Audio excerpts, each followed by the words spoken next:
ਚੰਦੂ ਲਾਲ ਕਰੋੜੀ ਮਲ ਦੇ ਘਰ ਦੇ ਬਾਹਰ ਲੁਕ ਕੇ ਸਭ ਦੇਖ ਸੁਣ ਰਿਹਾ ਸੀਗਾ। ਜਿਵੇਂ ਹੀ ਕਰੋੜੀ ਮਲ ਘਰੋਂ ਨਿਕਲਿਆ, ਚੰਦੂ ਉਸਦੇ ਘਰ ਪਹੁੰਚ ਗਿਆ। ਮੈਂ ਹਾਂ ਪੰਡਿਤ ਚੰਦੂ ਲਾਲ। ਕਿਉਂਕਿ ਸੇਠ ਜੀ ਦੇ ਦਿੱਤੇ ਸੱਦੇ ਅਨੁਸਾਰ ਅੱਜ ਮੈਂ ਤੁਹਾਡੇ ਘਰ ਭੋਜਨ ਲਈ ਆਉਣਾ ਹੈ, ਇਸ ਕਰਕੇ ਚੀਜ਼ਾਂ ਦੀ ਲਿਸਟ ਦੇਣ ਆਇਆ ਹਾਂ। ਹਰੀਓਮ। ਉਸਨੇ ਲਤਾ ਨੂੰ ਇੱਕ ਲੰਬੀ ਜਿਹੀ ਲਿਸਟ ਫੜਾ ਦਿੱਤੀ, ਜਿਸ ਵਿੱਚ ਉਸਨੇ ਆਪਣੀ ਪਸੰਦ ਦੀਆਂ ਸਾਰੀਆਂ ਚੀਜ਼ਾਂ ਬਾਰੇ ਲਿਖਿਆ ਸੀ। ਠੀਕ ਹੈ ਪੰਡਿਤ ਜੀ, ਤੁਸੀਂ ਸਹੀ ਸਮੇਂ ਤੇ ਘਰ ਆ ਜਾਣਾ। ਮੈਂ ਸਭ ਸਮਾਨ ਮੰਗਵਾ ਕੇ ਰੱਖਾਂਗੀ। ਖੁਸ਼ ਰਹੋ ਬੇਟੀ। ਦੁਪਹਿਰ ਦੇ ਭੋਜਨ ਲਈ ਚੰਦੂ ਲਾਲ ਆ ਪਹੁੰਚਿਆ। ਉਸਦਾ ਲਿਖਿਆ ਹੋਇਆ ਸਾਰਾ ਸਮਾਨ ਤਿਆਰ ਸੀਗਾ। ਲਤਾ ਨੇ ਬੜੇ ਆਦਰ ਨਾਲ ਚੰਦੂ ਲਾਲ ਨੂੰ ਬਿਠਾਇਆ।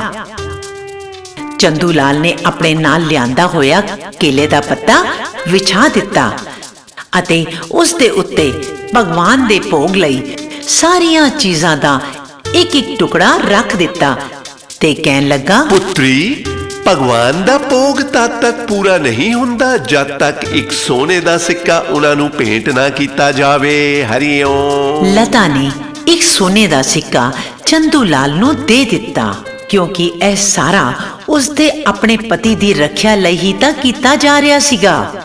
ਚੰਦੂ ਮਨ ਹੀ ਮਨ ਮੰਤਰਾਂ ਦਾ ਜਾਪ ਕਰਨ ਲੱਗਾ। ਕਰਮ ਕਾਂਡ ਪੂਰਾ ਕਰਨ ਤੋਂ ਬਾਅਦ ਉਸਨੇ ਚਾਦਰ ਜ਼ਮੀਨ ਤੇ ਵਿਛਾਈ ਤੇ ਸਾਰਾ ਸਮਾਨ ਤੇ ਸੋਨੇ ਦਾ ਸਿੱਕਾ ਉਸ ਵਿੱਚ ਬੰਨ ਦਿੱਤਾ ਤੇ ਫਿਰ ਉਹ ਭੋਜਨ ਕਰਨ ਲੱਗ ਪਿਆ। ਪੁੱਤਰੀ, ਤੂੰ ਬੜੀ ਚੰਗੀ ਏ। ਤੂੰ ਮੇਰੀ ਬੜੇ ਚੰਗੇ ਤਰੀਕੇ ਨਾਲ ਸੇਵਾ ਕੀਤੀ ਹੈ, ਪਰ ਪੰਡਤ ਦੀ ਸੇਵਾ ਤਦ ਤੱਕ ਪੂਰੀ ਨਹੀਂ ਹੁੰਦੀ ਜਦ ਤੱਕ ਉਸ ਨੂੰ ਦਾਨ ਵਿੱਚ ਸੋਨੇ ਦਾ ਸਿੱਕਾ ਨਾ ਦਿੱਤਾ ਜਾਵੇ। ਹਰੀਓਮ। ਲਤਾ ਨੇ ਇੱਕ ਹੋਰ ਸੋਨੇ ਦਾ ਸਿੱਕਾ ਚੰਦੂ ਪੰਡਤ ਨੂੰ ਭੇਟ ਕਰ ਦਿੱਤਾ। ਚੰਦੂ ਲਾਲ ਲਤਾ ਤੋਂ 2 ਸੋਨੇ ਦੇ ਸਿੱਕੇ ਠੱਗ ਚੁੱਕਿਆ ਸੀ। ਹੁਣ ਚੰਦੂ ਨੇ ਜਲਦੀ ਹੀ ਉੱਥੋਂ ਖਿਸਕਣ ਵਿੱਚ ਆਪਣੀ ਭਲਾਈ ਸਮਝੀ ਅਤੇ ਉਹ ਉੱਥੋਂ ਚੁੱਪਚਾਪ ਚਲਾ ਗਿਆ। ਚੰਦੂ ਲਾਲ ਨੇ ਸੋਚਿਆ ਕਿ ਉਸਨੇ ਕਰੋੜੀ ਮਲ ਦੀ ਸਿੱਧੀ ਸਾਦੀ ਭੋਲੀ ਭਾਲੀ ਘਰਵਾਲੀ ਨੂੰ ਠੱਗਿਆ ਹੈ। ਇਸ ਵਾਸਤੇ ਕਰੋੜੀ ਮਲ ਜਲਦ ਹੀ ਉਸ ਨੂੰ ਫੜਨ ਵਾਸਤੇ ਜ਼ਰੂਰ ਆਏਗਾ। ਉਸ ਤੋਂ ਬਚਣ ਲਈ ਚੰਦੂ ਨੇ ਇੱਕ ਤਰਕੀਬ ਸੋਚੀ ਤੇ ਆਪਣੀ ਘਰਵਾਲੀ ਦੇ ਕੰਨ ਵਿੱਚ ਕੁਝ ਕਹਿਣ ਲੱਗਾ। ਜਿਵੇਂ ਹੀ ਕਰੋੜੀ ਮਲ ਨੂੰ ਸਾਰੀ ਗੱਲ ਦਾ ਪਤਾ ਲੱਗਿਆ ਕਿ ਚੰਦੂ ਨੇ ਕਿਵੇਂ ਉਸ ਦੀ ਘਰਵਾਲੀ ਨੂੰ ਠੱਗਿਆ ਹੈ, ਉਸ ਨੂੰ ਬੜਾ ਗੁੱਸਾ ਆਇਆ ਤੇ ਉਹ ਚੰਦੂ ਲਾਲ ਦੇ ਘਰ ਵੱਲ ਨੂੰ ਤੁਰ ਪਿਆ।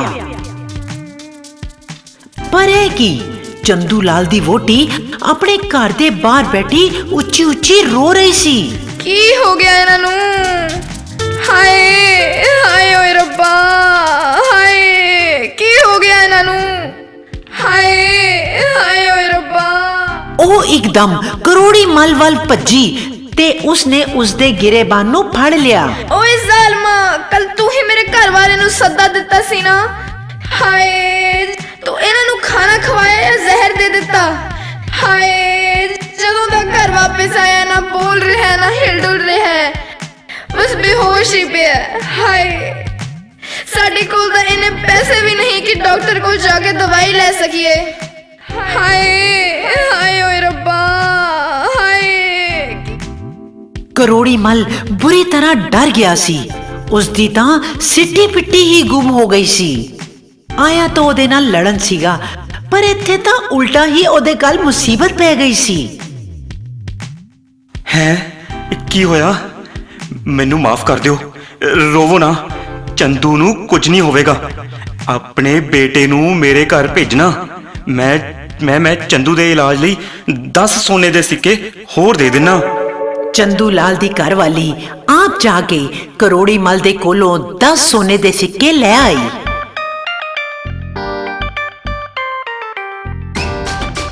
ਬੁਰੀ ਤਰ੍ਹਾਂ ਡਰਿਆ ਹੋਇਆ ਕਰੋੜੀ ਮਲ ਭਗਵਾਨ ਰਾਮ ਨੂੰ ਪ੍ਰਾਰਥਨਾ ਕਰ ਰਿਹਾ ਸੀ। ਹੇ ਪ੍ਰਭੂ ਰਾਮ, ਹੁਣ ਜੇ ਤੁਸੀਂ ਚੰਦੂ ਲਾਲ ਨੂੰ ਰਾਜੀ ਕਰ ਦਿਓ ਤੇ ਮੈਨੂੰ ਬਚਾ ਲਵੋ ਤੇ ਮੈਂ ਜ਼ਰੂਰ ਹੀ 1001 ਪੰਡਤਾਂ ਨੂੰ ਭੋਜਨ ਖਵਾਵਾਂਗਾ। ਰਾਮ ਰਾਮ ਰਾਮ ਰਾਮ ਰਾਮ ਰਾਮ ਰਾਮ। ਜ਼ਰੂਰਤ ਤੋਂ ਜ਼ਿਆਦਾ ਕੰਜੂਸੀ ਵੀ ਨੁਕਸਾਨ ਦਿੰਦੀ ਹੈ। हैप्पी बचपन बचपन, हैप्पी हैप्पी बचपन, हैप्पी बचपन।